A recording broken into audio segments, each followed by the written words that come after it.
他从头到尾都在贯穿一个理念：当你有能力向对方挥舞拳头时，应该想想自己该不该这样做；当你有能力去帮助别人的时候，你就有道义上的责任去做。概括成8个字便是 With great power comes great responsibility。 20年前，著名恐怖片导演山姆·雷米执导了童年梦想中的漫改电影，这个系列也让他一夜成名——蜘蛛侠3部曲。山姆曾说过，蜘蛛侠具有开拓性，他会为漫威铺平未来的道路。如今看来，他的想法和决定都是正确的。蜘蛛侠作为最受欢迎的超级英雄，其价值和底蕴都是他的优势，不管如何改编，都会有大量粉丝买账。而20年前蜘蛛侠的上映更是出道即巅峰，最终狂揽8.2亿美元的票房。当时的索尼也仅仅想探个市场的底，导演是便宜货，演员的知名度也不高，就连成本都有点羞涩，拍摄过程更如西天取经，可谓是经历998一难。大家都知道，纽约是蜘蛛侠的主战场，因为其时发生的袭击事件，导致片中原本的大量镜头被放弃。然而祸不单行，剧组内的焊工在拍摄时发生了意外，导致其直接死亡。片方也因为安全措施不到位，被法院罚款了5.9万美元。鉴于当时的年代限制，蜘蛛侠还需要面临更多的挑战。山姆·雷米是蜘蛛侠的死忠粉，他相当珍惜这次的指导机会，所以去无限还原心中的彼得·帕克成了一大难题。从起源到场景，剧组无数人为此熬秃了头。山姆请来了尼尔斯皮萨克作为该片的艺术指导。尼尔曾指导过《终结者》《忍者神龟》《全民超人汉考克》等多部知名电影，在他和一众顶级制作师傅的共同协作下，造就了我们电影中看到的各种名场面。从布景到建筑，再到最后的特效，这视觉方面在当年绝对是无懈可击。而拍鬼片出身的山姆对配乐方面极为看重，于是配乐鬼才丹尼·艾夫曼加入了组队。他以独特的非现实声音风格加电子化处理独树一帜，谱写了各种神秘而又不失英雄色彩的配乐，耳熟能详的89版蝙蝠侠以及蝙蝠侠归来，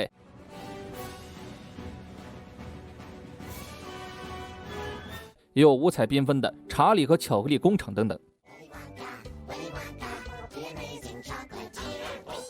每部作品都为影片注入灵魂。说起他为蜘蛛侠创作的编曲，听了简直 DNA 都动起来了，我现在就去当竹丝了。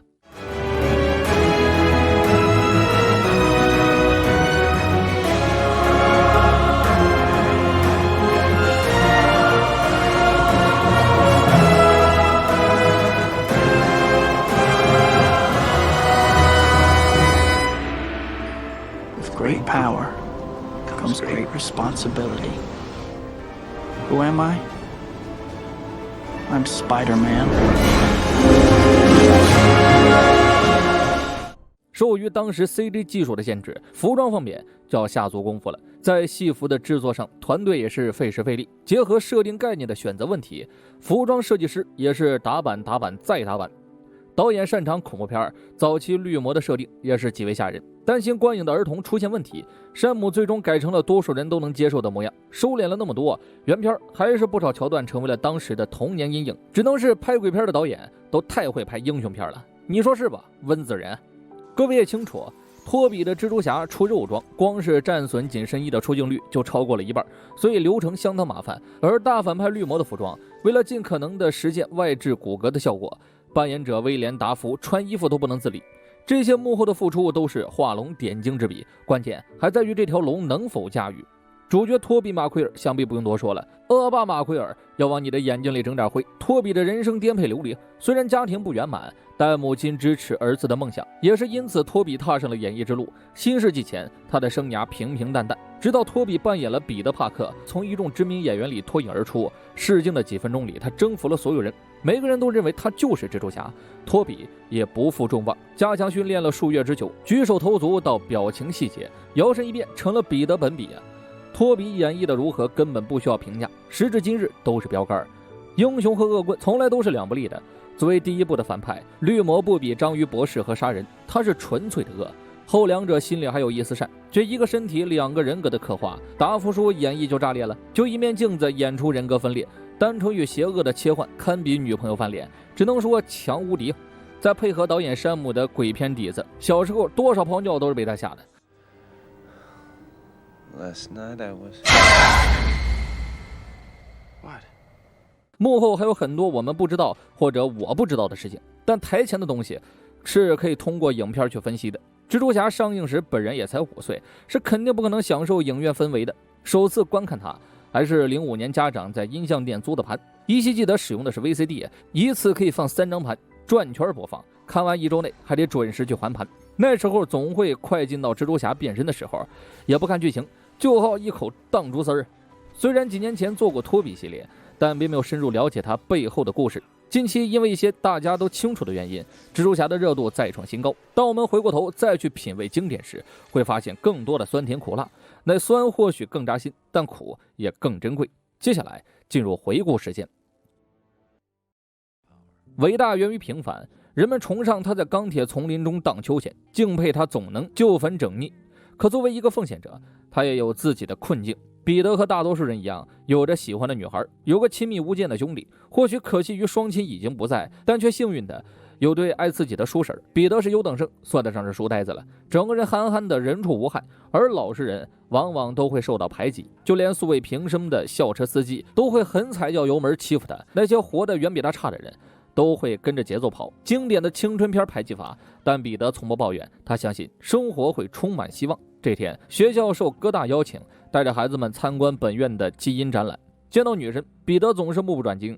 尽管是一起长大的邻居，彼得也还是不敢主动搭讪。说难听点，像极了舔狗，时而又成小丑啊。相比之下，基友哈利的烦恼就普通多了。他抱怨老爹总开劳斯送自己上学，自己上的是公立学校，让同学看见多不好啊。诺曼却不以为意，他告诉儿子，富贵不是罪恶，自己该怎么样就怎么样，不必伪装。哈利懒得听父亲的道理，一头追上了彼得，却忘记了自己的书包。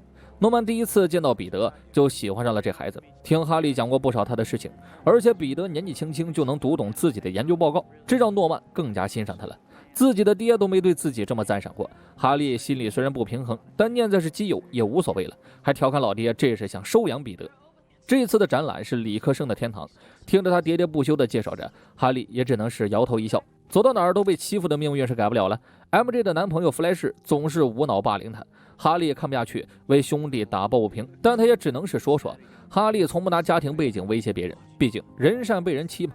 这里的蜘蛛种类繁多，有的会把蛛丝编成漏斗形，以此增加它的强度；有些拥有非凡的肢体力量，行动力惊人；有些反射系统极快，感知几乎达到了预知的程度。他们管这叫蜘蛛感应，诸如此类各有千秋。彼得为哈利科普了蜘蛛的一种防卫机制，与环境融为一体，保护自己。哈利是一点没有兴趣，他鼓捣彼得去跟 MJ 说几句话。彼得那么自卑，哪敢呢？哈利做事就要示范一下。他现学现卖，告诉 MJ， 有些蜘蛛会为了保护自己，跟环境融为一体，这叫防卫机制。彼得当场就是个表情包，很快就迎来了本次展览的重头戏。他们转基因研发了一种超级蜘蛛，融合了其他15种蜘蛛的能力。可同学们很快发现，展柜里只有14只，解说员估计是被带去研究了，也没多想。而这只越狱的蜘蛛却成了梦开始的地方。哈利这边把刚学的东西榨干了，强行被老师叫走。见 MJ 只剩1人，彼得心跳加快，察觉机会来了。可那个怂包只敢提出拍张照片，美名其曰用在展后收获里。就这样，彼得收获了女神的照片，而他为了找好角度，不经意间退到了超级蜘蛛下方，珠子朝着虎口吭哧就是一下，痛的彼得连忙猛甩手腕，却也没多想就跟上了队伍。家里这边，本叔因为年纪过大被辞退了工作，闲不下来的他打算找个其他活干，多尽点一家之主的责任。奈何如今的工作都和电脑有关，他这岁数实在整不来呀。这时彼得也放学回家了，他一脸肾虚样，走路都踉踉跄跄，打发了叔侄几句就上楼睡觉了。此时的他早已神志不清，一头倒在了地板上，虎口处也肿起了个脓包。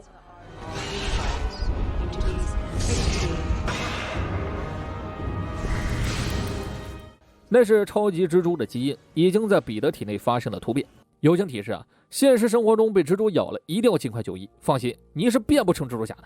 在同一时间的奥氏集团研发部内，董事会和军队一起来参观诺曼的新作品。他们不在乎滑翔翼的平飞和多重力技术，只想看到能带来利益的人体强化配方。它能提高人类8倍的力量，但目前的副作用会使人变得残暴疯狂，且有攻击性。诺曼想掩饰那次的测试结果，可搭档斯特罗姆博士坚决向众人坦白，申请重新研究配方。这一行为虽然良心，但却让诺曼痛失了所有良机。军队已经打算去投资探索集团的外置骨骼项目了，对方2周后会进行测试，届时如果强化配方还没完善，军队会撤走奥氏集团所有赞助资金。诺曼有些骑虎难下了，重新研发的时间肯定不够，可若没个交代，毕生心血将会付诸东流。最终他咬牙决定拿自己做个实验，斯特罗姆百般阻拦，就是掰不回诺曼的决心。男人无奈也只能是硬着头皮上。随着实验舱里的浓雾扩散，诺曼逐渐失去了意识，但仪器显示他各项体能都在暴增。很快，诺曼开始剧烈抽搐，心率也在疯狂衰减，没一会儿就停止了心跳。斯特罗姆见状也急了，冲进去试图抢救一番。随即，诺曼猛然睁眼，带着之前的怨气杀死了斯特罗姆。Back to formula.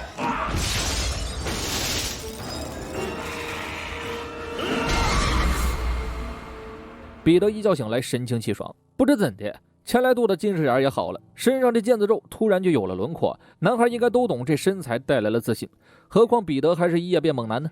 偷看了隔壁的女士 MJ， 又是美好的一天开始了。一记泼猴蹬墙，彼得满血出现在家人面前，二老悬着的心也算是放了下来。本书还提醒着家里这小米开朗基罗啊，晚上要准时回家，给厨房刷漆。MJ 的酒鬼老爹发脾气也不是1天2天了，邻居们着实没办法。彼得一路尾随，嘴里演练着开场白。来自身体的变化让他有了敢上前搭讪的勇气，无奈还没克服书呆子的优柔寡断，只能在脑中歪歪，导致今天又误了班车。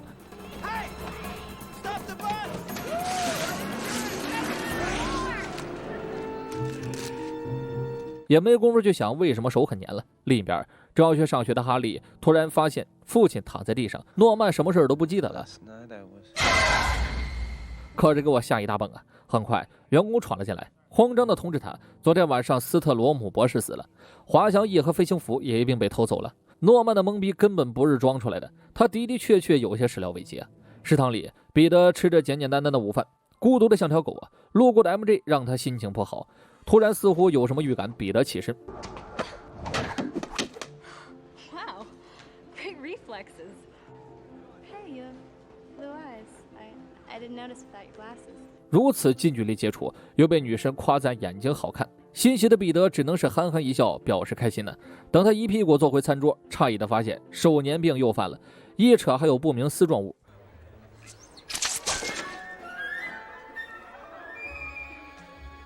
把这盘新鲜的午餐直接赏赐给了弗莱士。完事后麻溜离开呀，假装不是自己干的。被当众搞得难看，校霸岂能容忍呢？只是他职权还没挥出，彼得就提前预知了危险，蜘蛛感应在关键时刻帮了他一把。弗莱士彻彻底底的变成了弗莱士，一套组合拳放空，搁谁谁不叫干卡。可惜然并卵，人群中的哈利一时间都不知道帮谁了。随即，彼得拿捏了弗莱士，一拳直接将其干飞。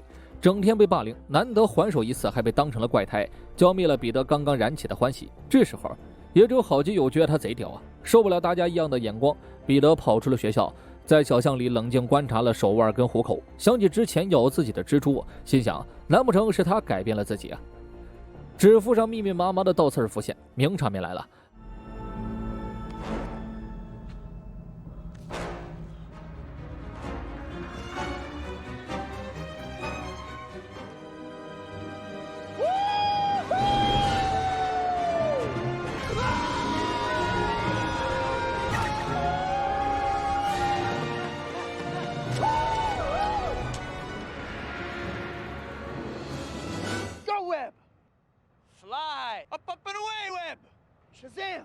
彼得开始尝试咒语吐丝，却不经意间解锁了正确姿势。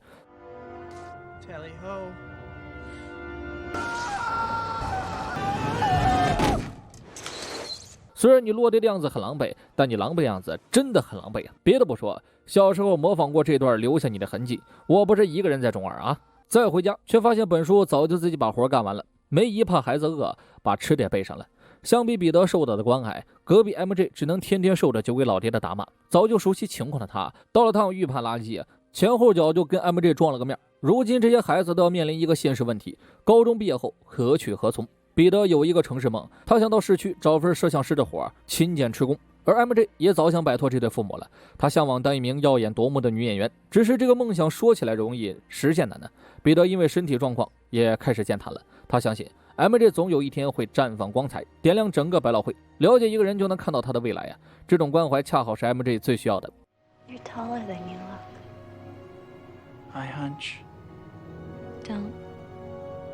没一会儿，弗莱士就把新买的跑车停在了路边，嚷嚷着要带 MJ 兜风。MJ 告别彼得，马上又强颜欢笑上了车。彼得也好想有辆自己的车，可家里的条件实在是窘迫，报纸上动辄2-3万美刀的车他买不起。摩耶里有个便宜的二手车资源，下面还贴着广告：擂台赛坚持3分钟赢3000刀奖励。彼得心想，这45入等于白嫖啊！参赛要求选手必须有自己的特色，幻想着身下有车，身边有他。彼得化脑补为动力，开始了服装设计，从毫无色彩的黑白战衣，再到红蓝相间的经典制服。彼得的想法逐渐有了雏形，接下来就是要熟练掌握蛛丝的精准度，在展览拍的照片整齐地挂在桌子上，朝思暮想演化成修炼动力，家具杂稀烂，卧室盘丝洞，他终于学有所成了。打了弗莱士的事儿，学校通知了家长。本书没有想责备孩子的意思，反而认为自己和彼得欠缺了些沟通。恰好彼得要去比赛，借口上图书馆学习，本书就直接开车送他了，拦住了着急忙慌要下车的彼得。老人语重心长说道，这个岁数的男孩正是关键期，期间的选择关乎到将来的人生。彼得有能力去伤害对方，不代表就应该去伤害对方。 These remember, with great power comes great responsibility. 正值叛逆期的彼得又怎么听得进去啊？年轻人都不喜欢别人对自己说教，彼得也不例外，他更是直言，叔又不是爹，别管那么多。这话的伤害性的确高，本书的难过都显现在脸上了，但老人家却还是坚持会在晚上过来接孩子。彼得又怎不知道自己语重了，无非是要面子没有道歉。望着本书走远，他这才进入了赛场。目前场上的 MVP 古巨已经连斩数人，绰号飞翔荷兰人的挑战者上台，最终还就是那个飞翔了。虽然有些吓人，但彼得还是报名了，签了生死状，自封绰号人形蜘蛛。主持人一听，这什么逊名字，不会起名看爷的。 The Amazing Spider-Man! My name's the Human Spider. I don't care, get out there. No, you got my name wrong. Get You gotta out tell there, him. you moron! 瘦猴子上场肯定要遭受观众嫌弃，结果举办方玩套路，擂台赛变成了牢笼赛。彼得想走都来不及了，他只能是轨道一开，戏耍带嘴炮，垃圾话让古巨血压飙升。虽然被揍得惨，但托比出的肉啊，螳螂蹬腿皆飞龙在天。彼得看似绵软无力，却爆冷夺冠。不得不承认，他享受观众的欢呼。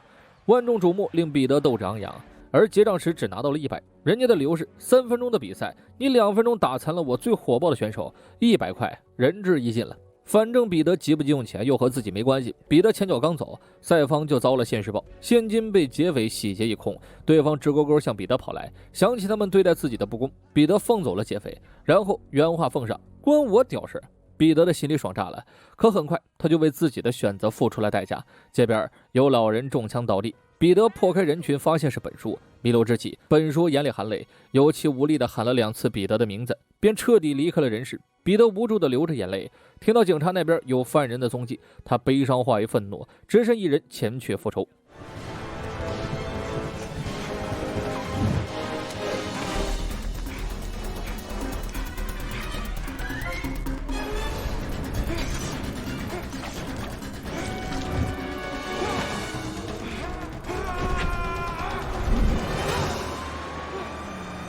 如果说之前的演练都是儿戏，那真正的摆荡则需要莫大的勇气。这勇气来源于仇恨。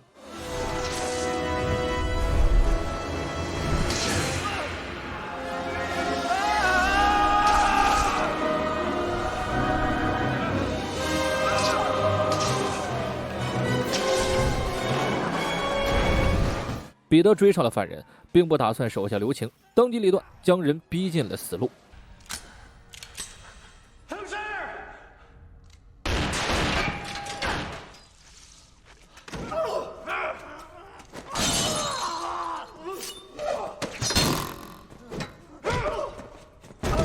彼得很快看清了犯人的模样，那正是自己一意孤行放走的劫匪。他顿时因悔过呆愣住了。See ya. 惊恐中，劫匪失足身亡，彼得则赶在警察到来之前逃离了现场。本书的死悔之晚也，可彼得不能崩溃，他身后还有个梅姨。奥氏集团股票大跌，合同转移的事情闹得不小，这消息直接让诺曼人格分裂性幻听。2周期限一到，军队如约参加了探索集团的外置骨骼测试。现场一不明飞行物快速靠近，测试现场无任何活口。毕业典礼上，孩子们将各奔东西。作为学霸的彼得肯定是顺利拿证，但自己的儿子也做到了。诺曼甚是欣慰，他一步上前赞赏彼得年少有为。或许现在过得并不容易，但毕业既意味着结束，也代表着开始。他几乎把彼得视为了儿子。哈利，那我走啊！这一走还走出了门道。他看见 MJ 和弗莱士分手了，回到家气氛全无。彼得失落地回到了房间，一个人思念着本书。他不愿在梅姨面前流泪，可梅姨何尝不懂自己的孩子？他一定希望毕业典礼上本书能到场。彼得之悔恨，最后不欢而散的对话。但本书那句话教导深入人心，彼得真正意识到了这份力量要承担的责任。With great power comes great responsibility. 平凡造就伟大。一时间，蜘蛛侠的出现成为了纽约的焦点。有人认为他是奇装癖的怪胎，也有人觉得他在保护百姓。在这两极分化的阵容里，号角日报的老板 JJJ 才是最大黑粉。此人生性正直，有着绝对的自我主见。他坚持认为蜘蛛侠是祸害，怎么有罪犯的地方就有蜘蛛侠呢？ JJJ 以紧密的逻辑思考与精彩的语言总结，成功让所有人无语。手下传来消息，和蜘蛛侠有关的报道都卖爆了，现在有点供不应求。JJJ 当即下令发布招聘通告，找个靠谱的人给咱爹拍照上头版呢。可乔瑟夫表示根本没有人能拍得到，艾迪腿都蹲麻了，连个猪影都见不到。于是 JJJ 转变战术，直接悬赏蜘蛛侠的照片，动用群众的力量来黑他一波。彼得这边忙着找工作，却偶然间碰到了 MJ， 有些日子没见了，两人当街聊了起来。死要面子的 MJ 谎称自己在市井工作相当稳定啊。很快，身后胖子怒斥他别算错账了，直接是干了个尬呀。彼得并不在意，他认为所有的工作都是值得尊重的。结果 MJ 让他对哈利保密，最近两人在约会，不想自己让哈利失望。彼得反应很快，没有表现出诧异。他现在和哈利住在一间公寓，各自为着理想奔波。见 MJ 要离开了，彼得急中生智来了一句 Let's get some lunch some evening. 然后心情有些落寞，哪是我别告诉哈利啊，分明是哈利骗了我呀。回了公寓，诺曼又来看望两个孩子了，只不过他更多的时间都在忙工作。哈利也变得发愤图强，瞥见基友情绪不对，连忙问了几句。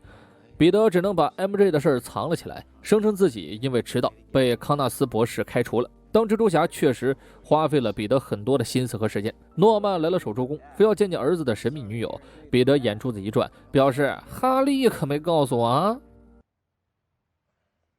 哈利真想找个地方钻进去，他连忙撇开话题，想让老爹为基友安排一下工作问题。彼得却拒绝了这番好意，他更喜欢自食其力去赚未来。诺曼对孩子又添了几分喜爱和欣赏，瞥见报纸上的蜘蛛侠照片悬赏活动，彼得心里一下就有数了。于是民风淳朴的纽约市成了罪犯们的地狱，彼得想怎么拍就怎么拍，还全部都是高清无码近距离特写。 They're crap. Crap. Crap. Mega crap. JJJ 只愿意给200刀，再多你就找别家。彼得刚要走 ，JJJ 就逼他留下来，自行多涨100。没见过老板亲自操控砍价的，这照片的难得之处，众人心里清楚。JJJ 直接看图编标题：号角日报抓拍蜘蛛侠惊人照片，胆小的人别看。彼得无力反驳，谁让人家是老板呢？他只能拿钱走人，甚至连个编剧都没得到。跟贝蒂尬聊了几句，彼得就溜了。经历上次轰炸测试现场一事后，探索集团一蹶不振，奥氏集团迅速崛起，拿下了多项合同，成为了军方最大的供应商。这一切，诺曼功不可没。而董事会一致决定要把创始人踢出去。理由是探索集团出了个无法拒绝的高价，要买下奥氏集团。担心诺曼坏了好事，所以暗中协商架空了诺曼。协议将在嘉年华之夜后生效，一生心血成了嫁衣。诺曼眼神逐渐凶狠了起来。创始人被踢出公司的案例实属不少见了。天才乔布斯不就是苹果的创始人，一样还是因为理念问题被董事会开除了。诺曼和他一样，没有公司的绝对控制权，既不能占股50%做到一言九鼎，又不能占股1/3达到一票否决。嘉年华举办，哈利打算今天就把 MJ 介绍给父亲认识，可这么半天也不见其踪影，董事会的长辈们还模棱两可。这一幕被彼得的相机捕捉到了，别提多心酸了呀。哈利自然也瞥见了基友，心虚的往后稍了稍。此时蜘蛛感应隐隐作响，不一会儿排放尾气的滑翔翼就抵达了嘉年华上空，不等人们惊叹其为何物，它就直接飞上了贵宾台，一枚南瓜炸弹瞬间端了狗窝，人们四散而逃。彼得临危不乱，救下路人甲乙，逆着人群狂奔而去。绿魔又是一发闪光球，当场开除了董事会。MJ 命悬一线，哈利试图上前营救，被巨石砸晕。千钧一发之际，蜘蛛侠来了，一脚飞踢，硬是把绿魔踹下了滑翔翼，更是随手救下迷路儿童。可绿魔着实阴险，力量又不输现在的彼得，蜘蛛侠是一点便宜没占到，庆幸他没有走位就是最好的走位。MJ 的尖叫声相当刺耳，彼得不得不把所有重心放在救人上面。瞻前不顾后，也被绿魔抓住了机会。虽然近身难分高下，但绿魔低估了蜘蛛侠英雄救美的心切呢。被蛛丝封脸，怒掏滑翔翼之后，绿魔只能是暂时撤退，反正目的已经达到了。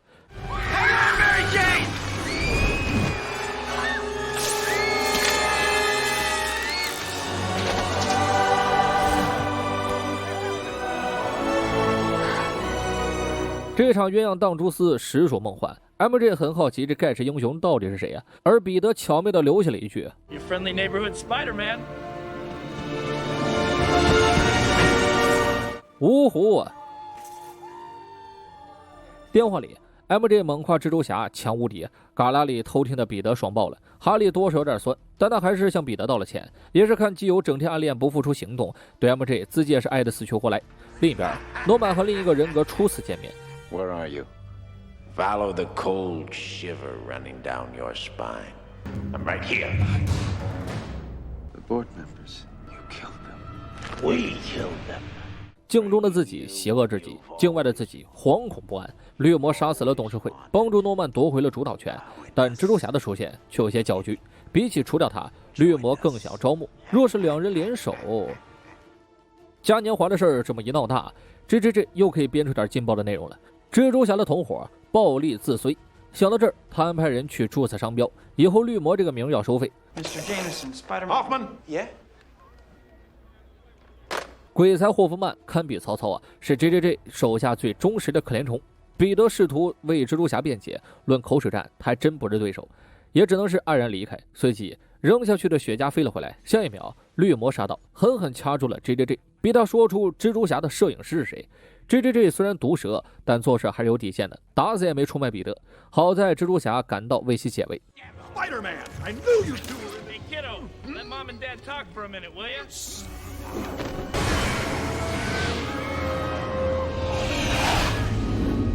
再次醒来已是黑夜，绿魔自然是想让他卖身投靠，一起干翻大事业。绿魔活得比较透彻，他清楚蜘蛛侠就算好事做尽，最后也会落个骂名。圣人思想是无法在当今这个世道存活的，这也是他选择截然不同道路的原因。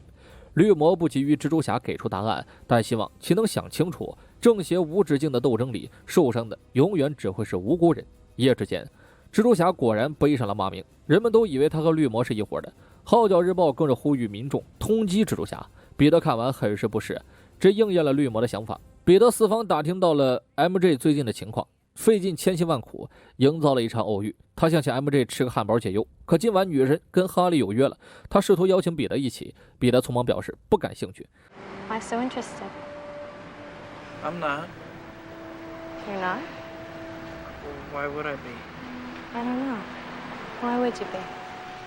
他的小心思早就被 MJ 看穿了。天降大雨，两个流氓盯上了 MJ， 彼得马上跟了过去。MJ 像是挣扎的羔羊，让野狼更加猖狂。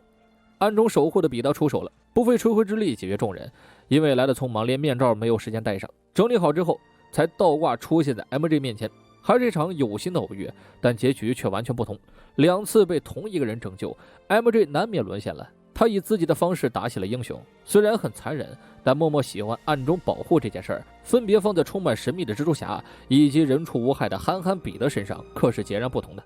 真正的危机时刻，解救水火之中的偏偏只有报纸上的罪犯。感恩节这天，蜘蛛侠的到来再次让一个家庭圆满，无形之中多了许多信徒。虽然明面上警察想逮捕这名义警，但还是得放他出去继续拯救。 I'll be here when you get back. Not coming back, Chief. Go! Go!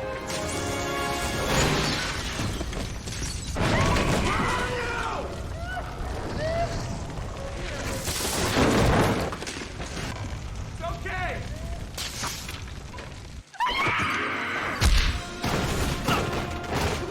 绿魔再次现身招降，他拿捏了蜘蛛侠有求必救的心思，答案决定了恶魔飞刀的打开方式。不出意料，蜘蛛侠拒绝了联手，飞刀袭来，彼得展现身法躲避，同时还要面临绿魔的攻势，使得左臂被划出一道血红伤口。环境着实不利，彼得找了个机会撤离了现场。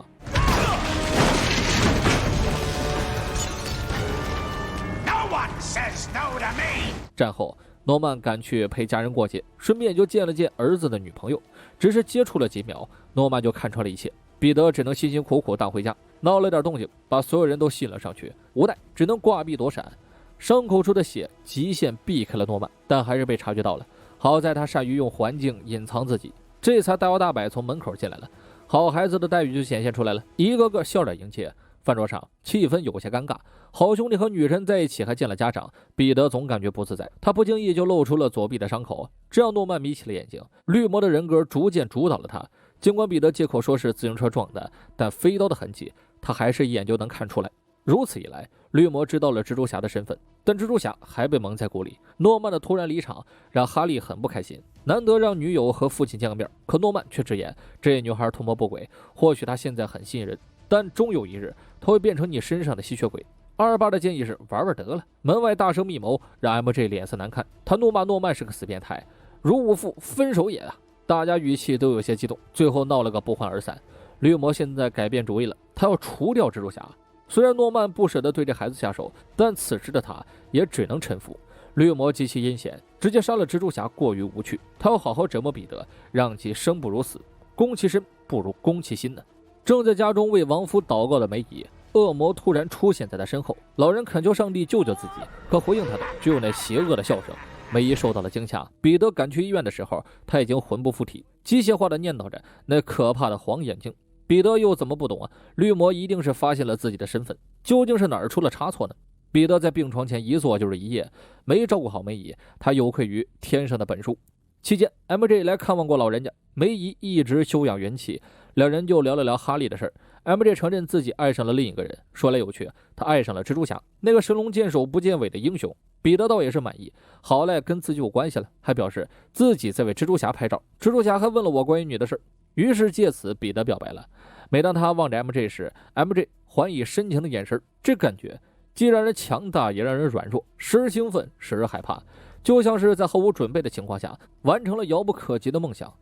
彼得的话触动了 MJ 的心，他很需要认可和理解，也就不自觉地握住了彼得的手。梅姨这身体直接就好了一半，恰巧哈利刚进门就看到了这一幕，他有些焦躁，家里还时不时传来诡异的笑声。当诺曼出现时，哈利对父亲道了歉。这女孩果真是目的不纯，如今她爱上了我的基友，哈利决定放弃了，他认为兄弟情更重要。绿魔一听，嘿，来气了，亲人已经弄过了，该弄蜘蛛侠的爱人了。可他见到儿子那副模样，心里还是一紧，自己这个当爹的给予的陪伴太少了。看完这一票后，他打算好好弥补哈利。 Wake up, little spider. Wake up.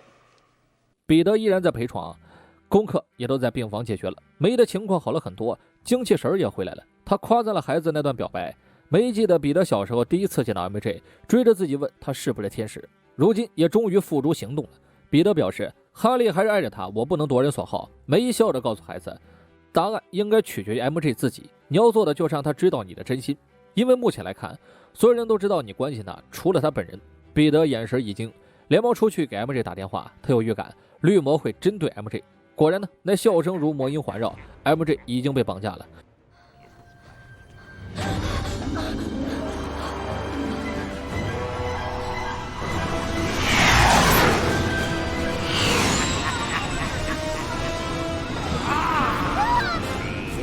Itsy spider went up the water spout, down came the goblin and took the spider out. 我依稀记得当年的国配歌词啊，有一个蜘蛛爬上水管子，下了一个妖精把那蜘蛛杀呀。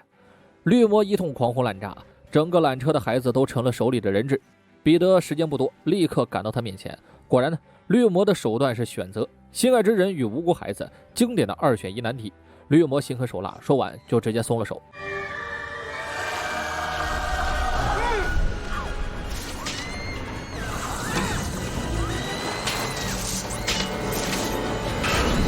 彼得选择了都要，却让自己束手就困。绿魔接下来的攻击他只能硬扛，一根蛛网的拉扯极限快到了，他必须让 MJ 自己想办法下去。此时彼得手掌磨出了血，哪怕自己随时会死也没有松开。桥上的百姓纷纷开始高空抛物，试图吸引绿魔的注意，为蜘蛛侠争取时间。他们的目的达到了，货船顺利接住了所有人。现在彼得可以专心对付绿魔了。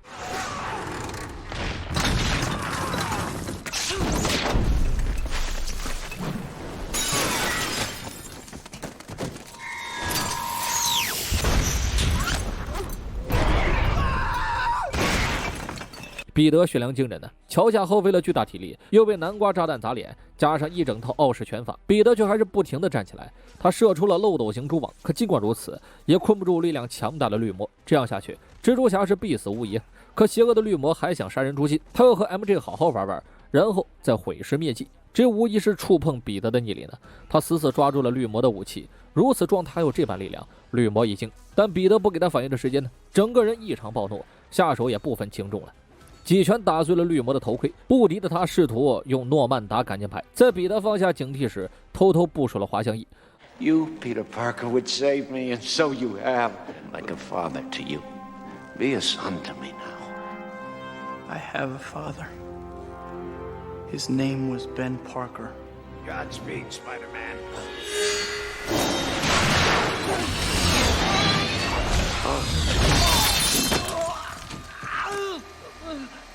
诺曼最后的一言是让彼得别告诉哈利。言罢，这个误入歧途的男人葬送了性命。彼得把他的尸体送回了家，也因此被哈利误会，将蜘蛛侠视为了杀父仇人。在他的葬礼上，哈利发誓要让蜘蛛侠付出代价。无力辩解的彼得也只能是沉默。他不想失去这段兄弟情，也不能放下蜘蛛侠的身份。带着这种千磨百斩的心情，彼得走到了本书坟前。这时MJ 走向了他告白，或许他一直想要的都不是光鲜亮丽，而是彼得这种无私的陪伴。心愿成真，何尝不开心呢？但彼得不能接受这段感情。他不仅仅是文弱书生的彼得帕克，更是守护大家的友好邻居蜘蛛侠。这身份不允许彼得再多一个关心的人了。他的宿命只能以8字真言概括：能力越大，责任越大。即使是视频做到这儿的我，再看一次仍然有新的想法。作为一个平凡的英雄，彼得来自最低阶层，没有父母，只有叔婶儿。他的家庭是不完整的，但他得到的爱却不比别人少，还经常成为人们口中那别人家的孩子。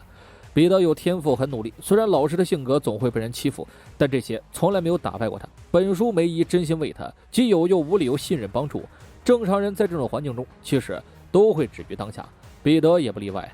他对生活充满希望，又没有什么远大的抱负，毕业只想到市里打工上学。那时候的彼得还不知道什么叫责任，心态好却又有些自卑，这让彼得很矛盾。直到自己被蜘蛛选中，身体发生了巨大变化，他突然有了自信，开始学会反击欺负自己的人，尝试探索自己的各种能力，并借此去打拳赚钱。做这些事都符合他的年纪，虽然能力大了，但彼得依旧感受不到责任一说。转折也在这时发生了。意气用事的彼得害死了本书，而最后一次见面时，自己还说了那些伤人的话。彼得后悔、愤怒，他后悔自己没听话，又愤怒于本书的无辜，这让他第一次带着杀意追上了劫匪。可当对方失足摔死、血债血偿的时候，彼得却发现这什么都改不了。后悔的事情依然后悔，死去的亲人也不会归来。他心里备受煎熬，偶然又想起了本书的教诲。这时经历了生离死别，他终于意识到了责任有多重。彼得下定决心要成为一个令本书骄傲的人，于是他一步之差踏进了光明。这个过程看起来很戏剧，基本上每个英雄题材都是这么拍的。可为什么蜘蛛侠的故事会让我们感到真切呢？蝙蝠侠也是父母双亡，最后打击罪犯；钢铁侠还是浪子回头呢。若你拥有了蜘蛛侠的能力，你愿意去伸张正义吗？其实我们每个人都是彼得帕克，都在等一个被蜘蛛咬的转机，但我们每个人又成不了彼得帕克，这也是我们共情于蜘蛛侠的原因。作为反派，诺曼类似于彼得的经历，只不过他的选择不是责任，而是自私。企业家的毕生心血，也等于是他的家人孩子一意孤行误入歧途。绿魔的邪恶我们就不多说了，我更想聊聊诺曼本身。很多影迷都看得出来他的善良，有头有脸的企业家却不拘小节，对于比自己差100级阶层的彼得表现出了绝对的友善和欣赏，就像是看到了当年创业的自己。英雄惜英雄，也让绿魔对蜘蛛侠有了同样的想法。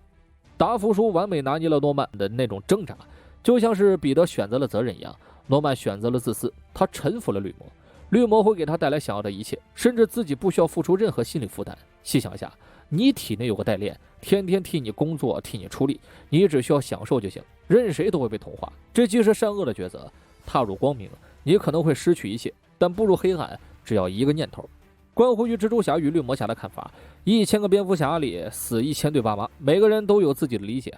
这里提及嘴基友和女神，这一部的哈利纯的傻白甜一枚呢。虽然挖墙脚这事儿不怎么道德，我们就当它是公平竞争了吧。这么一说，肯定有人觉得 MJ 绿茶了。绿茶这个词儿有点毁观感，反正我最近重温下来，我倒是有些理解 MJ 的做法了，但不代表我个人就认为他做得对。MJ 的家庭是主角团里最懒的，父亲一事无成，整天喝酒打人，他唯一想要的就是摆脱这一切。没有本书梅姨那种关爱，他就会想去其他地方寻找关爱，例如和校霸弗莱士在一起，这样的话起码在学校里他会显得比较重要，会被人关注记住。又或许是毕业后傍上了富二代哈利，说点难听的就是想攀高枝出人头地呗，目的都是在对抗命运。他不想成为酒鬼父亲那种烂人，这其中的理由都是一样的。或许有类似经历的小伙伴会秒懂，两个如此极端的家庭，难免会有人说 MJ 配不上彼得，但现实中往往都是相反的。MJ 的历届男友里没有一个能给他带来关怀，从2个镜头就能看出来，他并不是真心喜欢他们。彼得这种默默的喜欢，懂你想要的心思，的确温暖了 MJ 的心，这才有了结局处的表白。只可惜那时两人异轨殊途，爱情在责任面前已经站不稳脚跟了。这期视频我没打算做一些彩蛋和致敬的内容，一是因为上映至今20年了，能挖的早就被挖干净了；二是不想带入漫画到影片当中。托比3部曲，我一直都认为它属于是那种改编于漫画却脱离于漫画的作品，单纯当个独立电影看是最好的。这话不代表加菲跟荷兰弟的蜘蛛不好啊，他们3人没有必要分高下，因为都是蜘蛛侠，就好比1张100的、2张50的、10张10块的票子，价值一样，用法不同。你敢说这100块钱比那100块钱差吗？可能最近档期无归的事儿，让不少蜘蛛侠的老粉丝哭出了声。毕竟有些震撼只能来源于首映，特别是一群志同道合的朋友为了同一个事情欢呼。但我想说，国有国法，家有家规，真正的粉丝绝对不会四处带节奏的。蜘蛛侠带给我们的，应当是对生活的责任性，提醒我们平凡人也能造就伟大。如果上映，我们就补票；若无定档，也别抱怨。也希望有条件观影的同学不要在视频里强行剧透，仍旧有很多人还在断网状态。那么本期内容呢，到这就结束了。我是瓜皮儿，下期见。